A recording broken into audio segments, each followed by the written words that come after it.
నమస్కారం. ఈరోజు మనం మన రాజ్యాంగంలో ఉన్న ఒక చాలా శక్తివంతమైన ఆర్టికల్ గురించి మాట్లాడుకోబోతున్నాం. సుప్రీంకోర్టు ఇచ్చే ఆదేశాలు కేవలం సలహాలు కాదు, అవి ఖచ్చితంగా పాటించాల్సిన ఆజ్ఞలు అని చెప్పే ఒక ఆర్టికల్ ఇది. అవును, సుప్రీంకోర్టు మాట దేశం మొత్తం వినాల్సిందే. వినకపోతే చట్టమే తిరుగుతుంది. ఈ ఒక్క మాట చాలు మన ఇవాల్టి విశ్లేషణకు ఇదే పునాది. అయితే ఇక్కడే అసలు ప్రశ్న మొదలవుతుంది.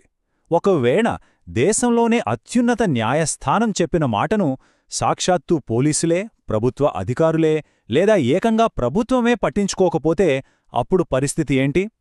సరే, ముందుగా అసలు సమస్య ఏంటో చూద్దాం. దేశంలో అత్యున్నత న్యాయస్థానం అధికారాన్నే సవాలు చేస్తే, అంటే ఒక తీర్పు కేవలం కాగితంలో మిగిలిపోతే ఏం జరుగుతుంది? ఒక్కసారి ఆలోచించండి. సుప్రీంకోర్టు ఒక ఆర్డర్ ఇచ్చింది, కాని దాన్ని ఎవ్వరూ అమలు చెయ్యట్లేదు. అప్పుడు ఆ ఆర్డర్కు విలువేముంటుంది? ఇది ఖచ్చితంగా న్యాయ వ్యవస్థ మీదున్న నమ్మకాన్ని దెబ్బతీస్తుంది కదా. కానీ సరిగ్గా ఇలాంటి పరిస్థితి రాకూడదనే మన రాజ్యాంగ నిర్మాతలు ఒక అద్భుతమైన, తిరుగులేని పరిష్కారమిచ్చారు. అదే ఆర్టికల్ 144.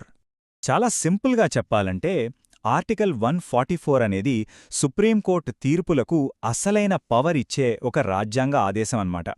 దీని ప్రకారం ఏంటంటే, భారతదేశంలో ఉన్న ప్రతి అధికారి, ప్రతి వ్యవస్థ సుప్రీంకోర్టుకు సహాయం చేయాల్సిందే. మరి ఈ ఆదేశం ఎవరెవరు పాటించాలి చూస్తే, కేంద్ర, రాష్ట్ర ప్రభుత్వాలు, పోలీసులు, ఐఏఎస్, ఐపీఎస్ ఆఫీసర్లు, కింద కోర్టులు, ఇలా ఒక్కరిని కాదు, ఎవ్వరికీ మినహాయింపు లేదు. దేశంలో ప్రతి వ్యవస్థ దీనికి కట్టుబడి ఉండాల్సిందే. Full stop.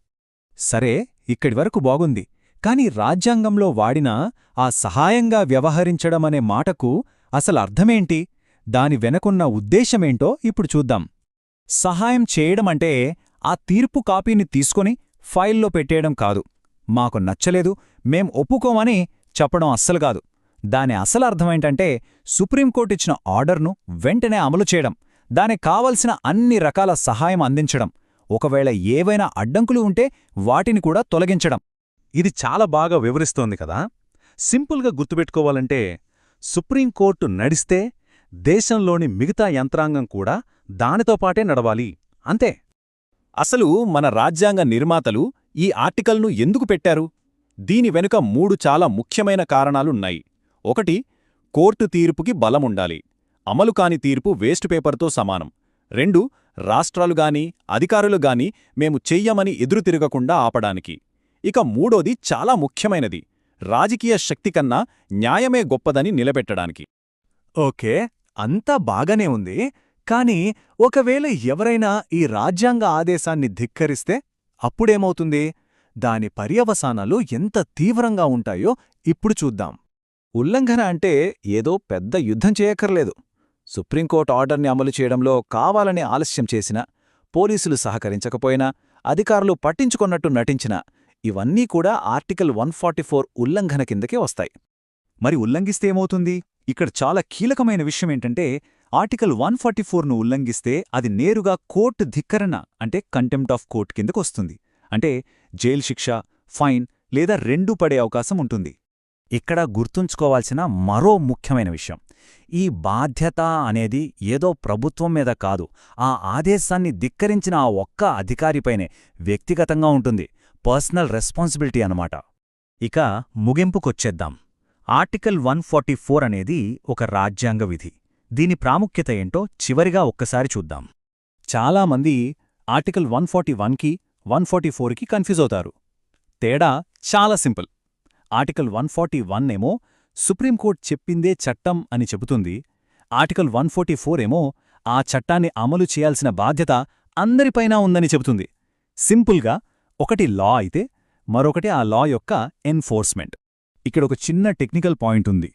ఆర్టికల్ 144 అనేది నేరుగా ఒక క్రిమినల్ సెక్షన్ కాదు, కానీ సుప్రీంకోర్టు ఆదేశాన్ని ఎవరైనా కావాలని ధిక్కరిస్తే అది న్యాయాన్ని అడ్డుకోవడం కిందకొస్తుంది. అలాంటప్పుడు మన కొత్త భారతీయ న్యాయ సంహిత అంటే బిఎన్ఎస్ కింద వాళ్లపై వేలే క్రిమినల్ కేసులు పెట్టే అవకాశం కూడా ఉంటుంది. దీన్ని ఒక చిన్న ఉదాహరణతో అర్థం చేసుకుందాం. అనుకోండి, ఒక వ్యక్తిని వెంటనే విడుదల చెయ్యాలని సుప్రీంకోర్టు ఆర్డర్ ఇచ్చింది. కానీ పోలీస్ అధికారులు ఏ కారణం లేకుండా ఆ విడుదలను ఆలస్యం చేశారు. ఇది నేరుగా ఆర్టికల్ 144 ఉల్లంఘనే. దీనికి ఆ అధికారి వ్యక్తిగతంగా బాధ్యత వహించాలి, అవసరమైతే జైలుకు కూడా వెళ్లాల్సి రావచ్చు. సో ఫైనల్గా ఈ ఒక్క మాటతో ముగిద్దాం. సుప్రీంకోర్టు తీర్పు అనేది కేవలం ఒక మాట కాదు, దాన్ని అమలు చేయడం దేశం మొత్తం మీద ఉన్న ఒక రాజ్యాంగపరమైన బాధ్యత. ఆ బాధ్యతనే మనకు గుర్తు చేసేదే ఆర్టికల్ 144.